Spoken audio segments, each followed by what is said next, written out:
뉴스이시 주목하는 인물을 만나봅니다. 9월임의 인터뷰, 오늘은 가난한 민초를 돕겠다는 홍길동 정신 구현하고 계신 분을 모셔봤습니다. 지난해 홍길동 은행을 열고 생활고에 처한 서민들을 지원하는 분입니다. 민생경제연구소 소장으로도 활동하고 계신데요. 안진걸 소장님 나오셨습니다. 어서 오세요. 네, 안녕하십니까. 네, 홍길동 은행이라는 은행을 설립해서 활동하고 계신데 저희가 이 내용을 좀 여쭤보기 전에 네. 아무래도 이제 현안이 있다 보니까 네. 현안과 관련한 질문을 먼저 네. 들어볼게요. 윤석열 전 대통령의 아내 김건희 씨가 지난주에 이제 재판에 넘겨진 상황입니다. 네. 사실 안 소장께서 이제 시민단체에서 활동을 하시면서 김건희 씨에 대한 고발을 예전부터 많이 해오셨는데 이게 실제로 수사가 되고 또 특검이 출범하고 수사된 뒤에 기소되기까지 좀 적지 않은 시간이 걸렸어요. 좀 소외가 남다르실 것 같은데 어떠십니까? 맞습니다. 이제 저희들이 참여연대에서 활동하다가 민생경제연구소를 만들 때는 이제 민생경제 살리기에 올인해야겠다라는 생각이었습니다. 그런데 민생경제 살리기 캠페인을 하는 와중에 그래도 많은 시민들이나 국민들께서 이제 권력형 부패 비리에 대해서는 그래도 민생경제 살리기 단체도 좀 함께 달라 하면서 일종의 이제 김건희 씨 일가 비리에 대해서는 제보가 많이 들어왔습니다. 대표적으로 서울 양평 고속도로 건인데 그 건을 다루면서 보니까 이 사람들이 학력 조작, 경력 조작, 논문 조작을 하면서 상류층 인사들한테 접근하고 권력층 인사들의 비호를 받고 특혜를 노려온 역사가 보이더라고요. 그래서 제가 그분에 대해서 최초에 서울 양평 고속도로와 함께 학력적 경력 논문 조작 이제 고발했는데 윤석열 정권에서는 수사가 하나도 이루어지지 않았죠. 예. 그나마 최근에 이제 특검에서 여러 건이 수사가 이루어지고 있는데 그 특검법에 16개 혐의인데 저에게 제보 온 거나 저희가 고발한 것은 사실 16건보다 훨씬 많거든요. 네. 앞으로 특검이 하나씩 더 밝혀내셔서 다시는 그런 권력형 부패나 비리 또는 상류층의 그런 특권과 특혜 이런 건 없어져야 된다고 생각합니다. 알겠습니다. 그리고 또 한 가지만 더 여쭤볼게요. 각종 논란으로 위기에 처한 백종원 더본코리아 대표가 이제 상생위원회라는 걸 네. 출범해서 어떻게 보면 어떤 경제 이제 민생 경제를 활성화하기 위해서 가맹점주들과 함께 노력을 하고 있는 상황인데 지금 소장님께서 여기에 이제 속해 계십니다. 예. 지금 백종원 대표한테 좀 조언을 잘 해주고 계신가요?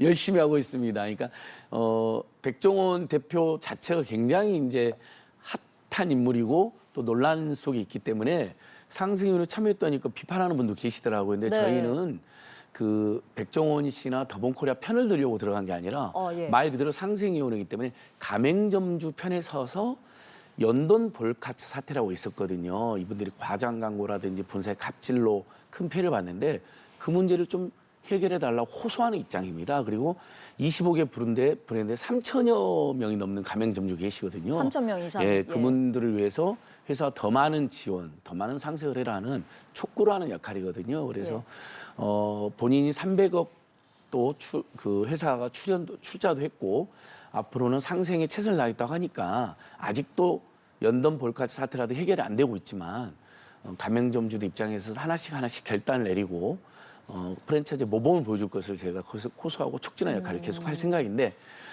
잘 이렇게 무조건 잘 되는 건 아닙니다. 막 논란이 있습니다. 그래서 저도 비판을 많이 받고 있는데 끝까지 가맹점 편에 서서 더본코리아가 고통받는 가맹점주들의 문제를 해결할 수 있도록 마지막까지 최선을 다해보겠습니다. 알겠습니다. 이제 본론으로 좀 들어가 볼게요. 빈곤으로 자살하거나 범죄로 내몰리는 일은 없어야 한다라면서 홍길동 정신을 내세우셔서 홍길동은행을 지난해 설립을 하셨습니다.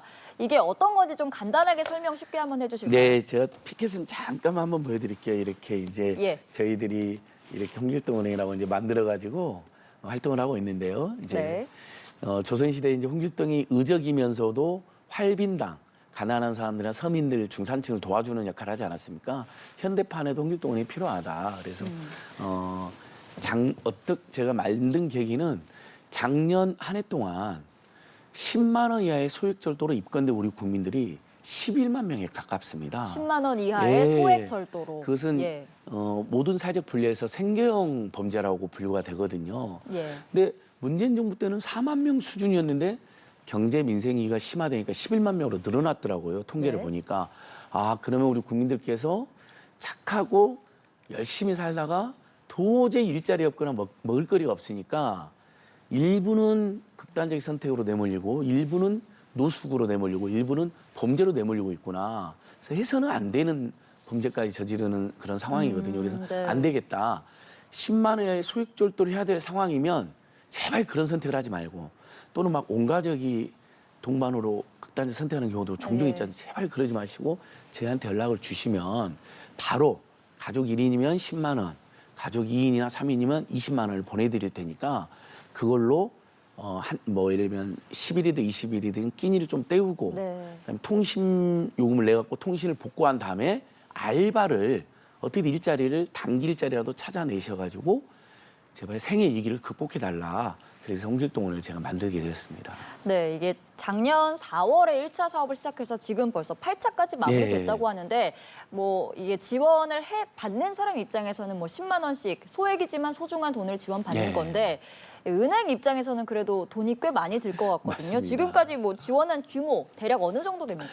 제가 방금 확인하고 왔거든요. 예. 제가 이제 이번 달에 지난달 이번 달까지 이제 9차 정기 지원을 하고 또 정기 지원은 좀 기다리셔야 되잖아요. 이렇게 많은 분들이 지원을 신청을 하니까 그래서 아주 급한 분들은 상시 지원을 병행을 하고 있습니다. 사회적 기업들의 힘을 벌써 3,100명이 넘게 지원이 됐고요. 네. 지금도 신청자가 수천 명. 예. 그리고 저희가 지원하기로 선정한 분들이 한 5,600명이 지금 대기하고 있습니다. 네. 그러니까 지원 금액은 1인당 10만 원이니까 3,100명이면 3억 1천만 원 이상이 지금 지원이 예. 된 겁니다. 근데 아시다시피 저희 민생경제연구소나 저희들이 운영하는 뭐 안진걸 TV라는 유튜브도 있는데 다 조그마한 비영리 아마추어 NGO들이거나 유튜브들이거든요. 근데 저도 기부도 하고 또 이광수 복덕방 대표나 박시동 경제평론가 같은 분들도 네. 저희 자기들이 같이 썼던 대한경제붕의 책이라는 인쇄도 기부해 주시고 네. 뭐 독립기자, 봉지욱기자 같은 분도 기부해 주시고 그러면서 십시일반으로 한 3억 5천이 그동안 모인 거예요. 예. 그래서 지금 현재 3억 1천만 원 넘게 지원이 되고 오늘 이 순간에도 지금 며칠째 굶고 있다. 통신이 끊어져서 일을 못하고 있다는 분들에게 1인이면 10만 원, 2인이나 3인 가족이면 20만 원이 지금 이 순간에도 지급이 되고 있습니다. 그래서 네. 저희는 더 많은 시민들이 십시일반으로 도와주시면 정말 범죄나 자살로 내몰리지 않게 우리 국민 한 사람 한 사람 너무나 다 사랑받기에 태어났고 소중한 분들이잖아요. 예. 그래서 제가 있는 힘을 다해서 한 분이라도 더 10만 원에 20만 원 긴급 생계비를 지원하려고 합니다.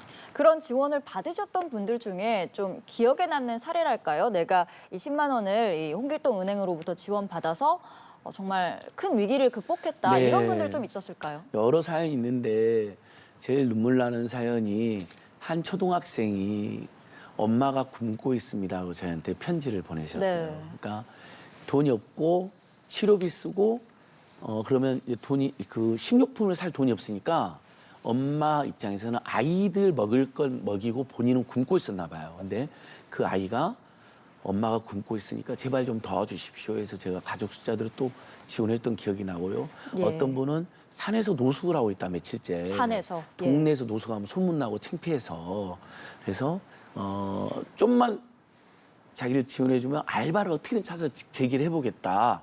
그래서 제가 지원했는데 알바를 다시 찾아서 재기하게 됐다. 이렇게 연락도 오신 분도 있고 오늘 이 순간에도 뭐 애들과 함께 살고 있는데 병원비가 모자라가지고 아이들을 제대로 못 먹였으니까 좀 살려달라 뭐 이런 연락이 계속 오고 있습니다. 그것은 최근에 경제민생 위기가 심화되면서 근데 이제 다만 최근에 민생회복지원금이 지원됐잖아요. 네. 1인당 25만 원, 예. 이제 15만 원, 그다음에 이제 9월 달에 다시 10만 원이 네. 그러니까 조금 신청하는 분들이 줄어들었습니다. 아. 근데 그걸 이제 또 다 사용하시고 알바도 얻기 어려운 분들이 다시 최근에 신청이 또 늘어나는.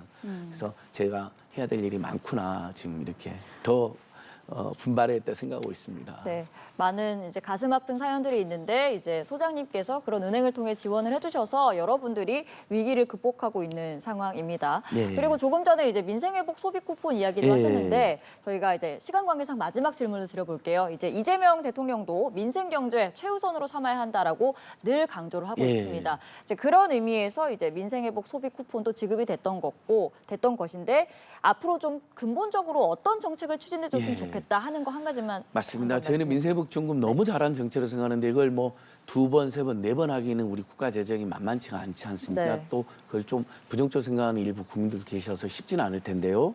일단 9월 달에 민생회복지원금 최대한 많은 분들에게 10만 원이 더 잘 지급되고 두 번째로는 이 홍길동 은행은 지자체가 민관 합작으로 세금을 안 들이고도 얼마든지 만들 수가 있습니다. 예. 관내 여러 뜻 있는 분들의 기부라든지 또는 고향사랑 기부제를 통해서 들어오는 재원이라든지 해서 우리 홍길동원을 지방정부가 지자체가 기초 단위로 민간 합작으로 만들어서 정말 먹을 게 없는 분들, 극단적에 놓여 있는 분들에게는 음식과 함께 10만 원 또는 20만 원을 긴급 지원해 주자는 것이고요. 그다음에 긴급복지 지원제도가 있는데 너무 요건이 까다롭습니다. 그래서 그 제도를 완화해야 되고 마지막으로 저희 많이 오는 게 10만 원, 20만 원이 아니라 100만 원, 200만 원 긴급 생계비 대출이 필요하다는 겁니다. 대출. 예. 서민금융진흥원이 있는데 너무 까다롭고 대출 금리도 윤석열 정권에서 50만 원을 빌려주면서 16%라는 고리대로 받은 적이 있거든요. 그래서 이재명 대통령이 경기도 시절에 1% 초저금리로 300만 원을 대출해 준 적이 있습니다. 긴급 생계비라고 해서. 그래서 저희는 10만 원, 20만 원의 무상 긴급 생계 지원을 지자체와 홍길동원이 손잡아서 하고 네. 한편으로는 200만 원, 300만 원, 400만 원 정도가 필요한 분들은 1%나 2%의 초저금리로 우리 서민금융진흥원이든 중앙정부든 지방정부 힘을 합쳐서 대출해주는 프로그램이 병행되면 최소한 지금의 이 비참한 어떤 극심한 고통과 가난 때문에 자살하거나 노숙하거나 범죄로 내몰리는 일은 상당히 줄어든다. 그 부분을 꼭 우리 중앙정부나 지방정부나 정당이나 국회나 시민사회단체가 다 같이 힘을 모아줬으면 고맙겠습니다. 알겠습니다. 어려움에 처한 서민들을 위해서 홍길동은행을 설립하신 안진걸 민생경제연구소 소장님과 이야기 나눠봤습니다. 말씀 고맙습니다. 예, 더 열심히 하겠습니다. 감사합니다.